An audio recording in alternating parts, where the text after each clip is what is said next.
Hello guys, welcome back to App. For today's video, we are going to show you or discuss with you how to fix Squid Game Unleashed app not working.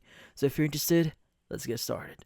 So in this case, you might be wondering, how do you fix any issues you might be carrying here on Squid Game Unleashed? Well, the first thing that you want to do here is you want to make sure that your phone is not the actual problem. So I would suggest you to basically reset a few things, which in this case, just start or restart your phone. Sometimes a good restart here can solve a lot of issues, especially if your phone has been online for a whole month or for a whole week, which in this case can cause problems when you're accessing apps.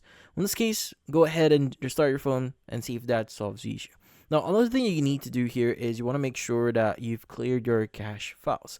So sometimes cache files can cause issues within the game itself. So in order for you to clear that, you want to go ahead and look for Squid Games here, and you want to go ahead and press and hold and click on the eye icon, and in here we want to go ahead and click on force stop at the bottom left. Click on OK. Now once you force stop the game, click on clear data at the bottom right here. Now you have two options. You have clear all data and clear cache. Choose clear cache only and click on OK. Once you've done that, go and exit this one, open up Squid Games, and see if that solves your issue. Now, if that does solve your issue, the final and last thing that you can do here is you want to make sure to check for updates for Squid Game.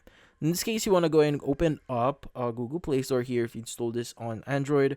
You want to look for Squid Game Unleashed.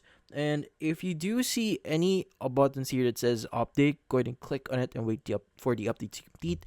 Typically speaking, the game might be bugged. So usually if there are going to be some updates here, make sure to install that. And once you've installed that, go ahead and see if that solves the issue. But in this case, that's about it. So hopefully this video was able to help you. Like and subscribe to App. Thank you for watching.